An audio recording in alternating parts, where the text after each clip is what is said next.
بسم اللہ الرحمن الرحیم۔ سوال یہ ہے کہ بعض لوگ گاڑی وغیرہ کے حادثے سے دوچار ہونے کے سبب چند دنوں کے لیے اپنا دماغی توازن کھو بیٹھتے ہیں یا ان پر بے ہوشی طاری رہتی ہے۔ کیا ہوش و حواس درست ہو جانے کے بعد ایسے لوگوں پر فوت شدہ نمازوں کی قضا واجب ہے؟ سوال، اس کا جواب یہ دیا شیخ نے، اگر یہ کیفیت 3 دن یا اس سے کم مدت کے لیے ہو تو نماز کی قضا واجب ہے، کیونکہ مذکورہ مدت کی بے ہوشی نیند کے مشابہ ہے اور نیند قضا سے مانے نہیں،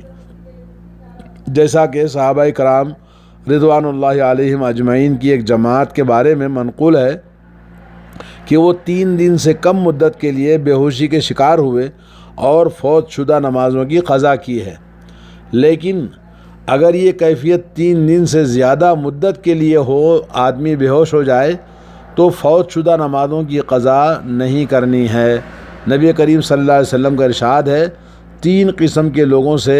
قلم کو روک لیا گیا ہے: سونے والا یہاں تک کہ بیدار ہو جائے، اور چھوٹا نابالغ بچہ یہاں تک کہ بالغ ہو جائے، اور تیسرا پاگل یہاں تک کہ اس کے ہوش و حواس درست ہو جائیں۔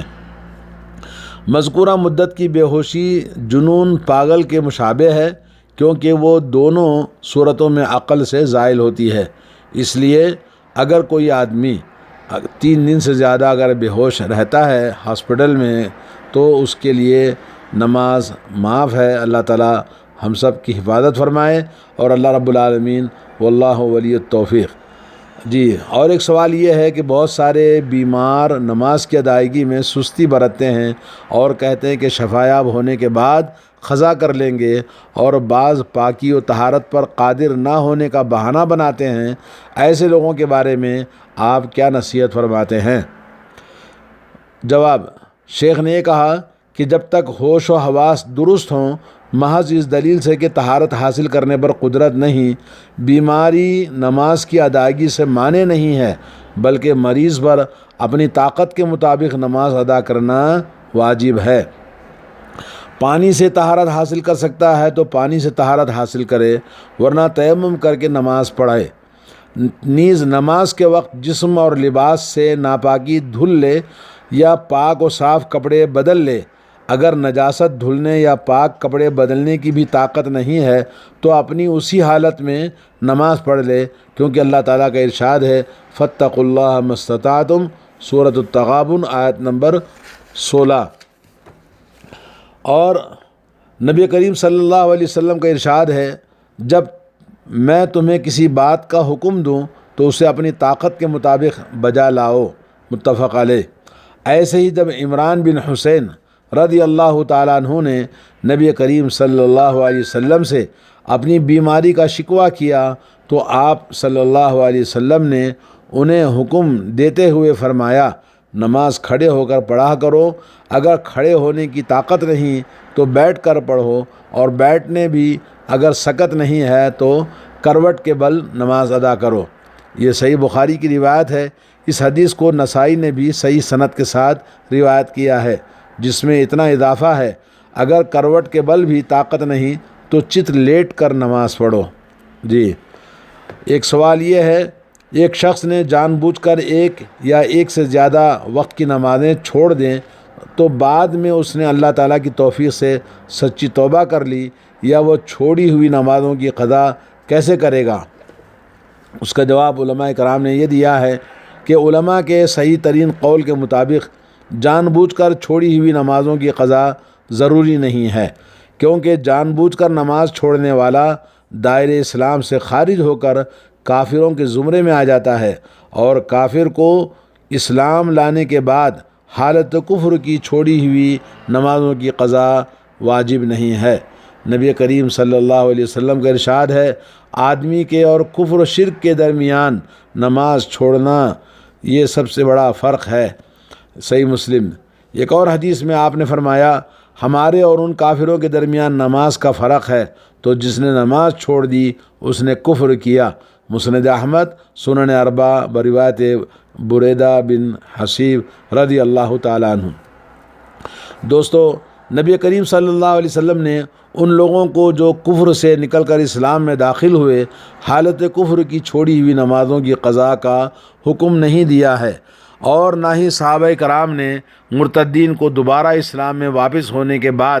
حالت ارتداد کی چھوڑی ہوئی نمازوں کی قضا کا حکم دیا۔ لیکن جان بوجھ کر نماز چھوڑنے والا اگر نماز کے وجوب کا منکر نہیں تو قضا کرنے میں کوئی حرج نہیں ہے، کیونکہ اسی میں احتیاط نیز اختلاف سے نجات ہے،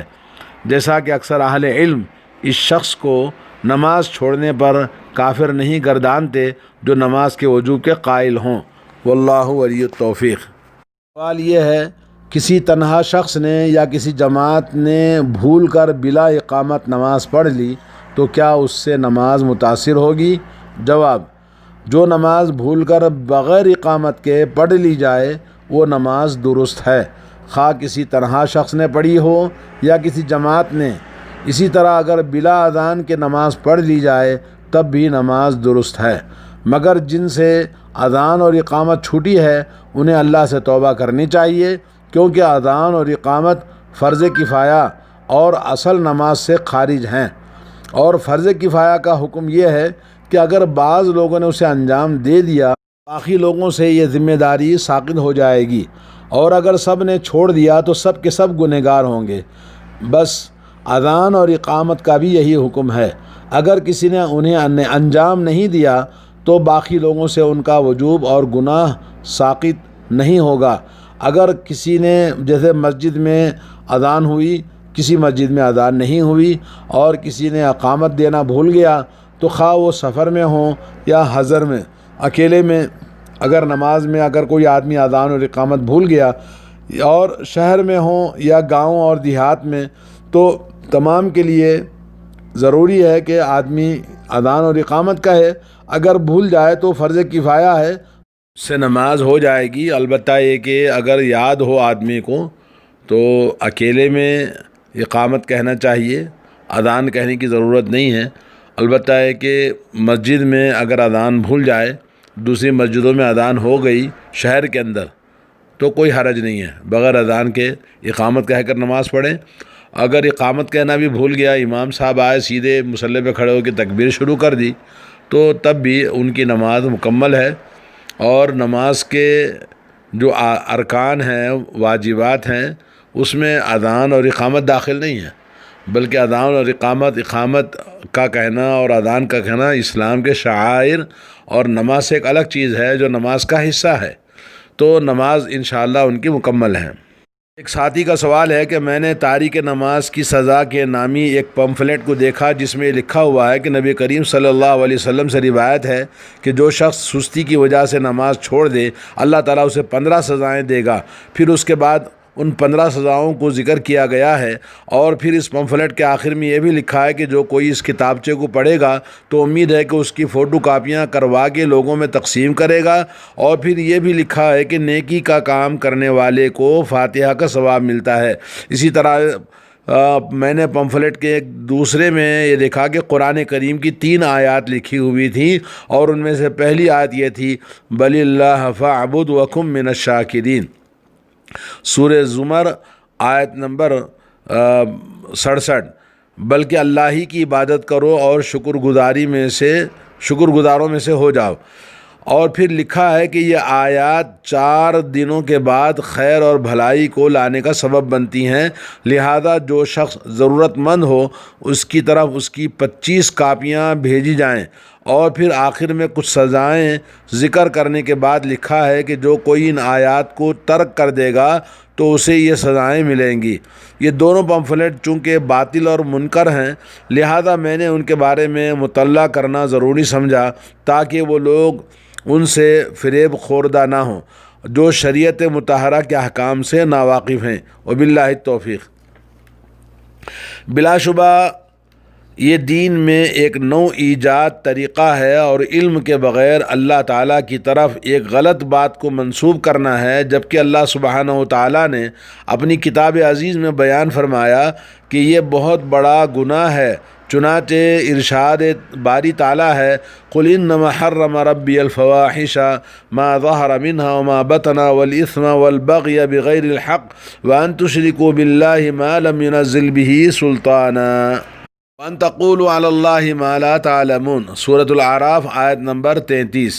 اے پیغمبر علیہ السلام آپ کہہ دیجئے کہ میرے پروردگار نے بے حیائی کی باتوں کو ظاہر ہوں یا پوشیدہ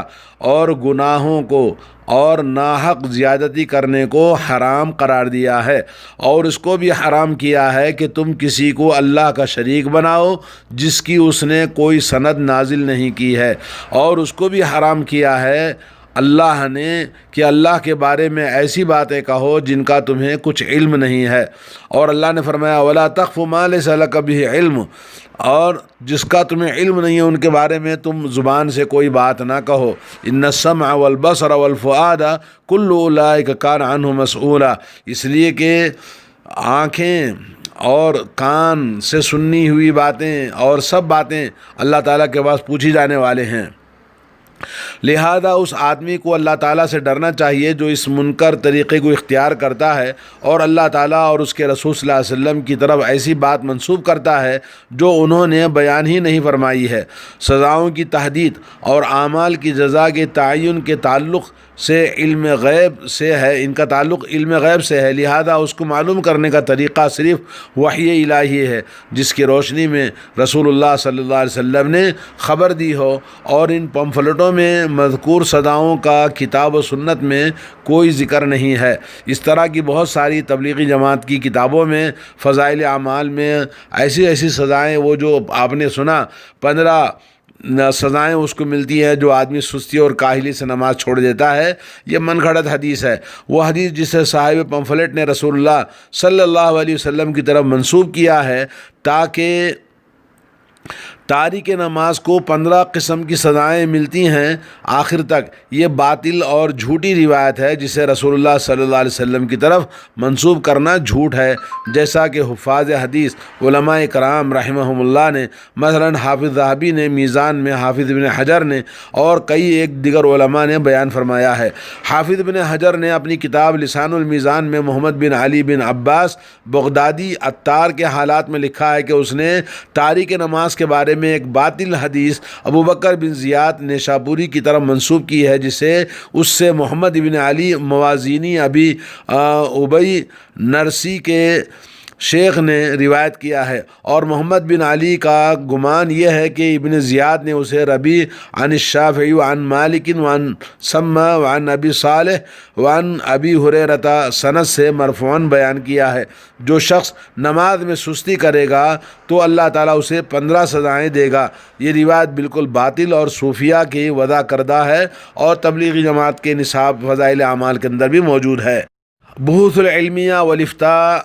کی علماء کمیٹی نے اس حدیث کو باطل ہونے کے بارے میں مورخہ 1401 ہجری کو فتویٰ بھی دیا تھا۔ کوئی عقل مند آدمی اس بات کو پسند نہیں کر سکتا کہ وہ اس موضوع حدیث کی ترویج و اشاعت کرے، کیونکہ صحیح حدیث میں ہے کہ رسول اللہ صلی اللہ علیہ وسلم نے فرمایا جو شخص میری طرف کوئی ایسی بات منسوب کر کے روایت کرتا ہے جسے وہ جھوٹی حدیث سمجھتا ہے تو وہ بھی 2 جھوٹوں میں سے ایک ہے۔ اس جھوٹی حدیث کی ضرورت بھی کیا ہے جبکہ اللہ تعالیٰ اور اس کے رسول صلی اللہ علیہ وسلم نے جو کچھ نماز کی شان اور تارک نماز کی سزا کے بارے میں بیان فرمایا ہے وہ ہمارے لیے کافی اور شافی ہے۔ اللہ تعالیٰ کا ارشاد ہے ان الصلاۃ کانت علی المؤمنین کتابا موقوتا، بے شک نماز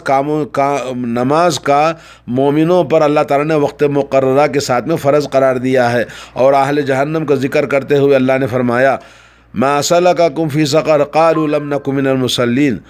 لوگ پوچھیں گے کہ تم دوزخ میں کون سی چیز، کیسے تم چلے آئے، کس چیز نے آپ کو تو دوزخ میں لایا؟ وہ جواب دیں گے کہ ہم نماز نہیں پڑھتے تھے۔ گویا جہنمیوں کی ایک نشانی ترک نماز بھی ہے۔ نیز ارشاد باری تعالیٰ ہے فویل للمصلین الذین هم عن صلاتهم ساہون الذین هم یراؤون ویمنعون الماعون، تو ایسے نمازیوں کے لیے جہنم کی وادی ویل ہے یا خرابی ہے جو اپنی نماز سے غافل رہتے ہیں اور ریاکاری کرتے ہیں اور برتنے کی چیزیں چھوٹی چھوٹی چیزیں بھی عاریتاً نہیں دیتے کسی کو۔ نبی کریم صلی اللہ علیہ وسلم نے فرمایا اسلام کی بنیاد 5 چیزوں پر ہے۔ نمبر 1 گواہی دینا اللہ کے سوا کوئی معبود برحق نہیں اور حضرت محمد صلی اللہ علیہ وسلم اللہ کے رسول ہیں۔ نمبر 2 نماز قائم کرنا۔ نمبر 3 زکوٰۃ ادا کرنا، رمضان کے روزے رکھنا۔ نمبر 4 اور نمبر 5 اللہ تعالیٰ کے گھر کا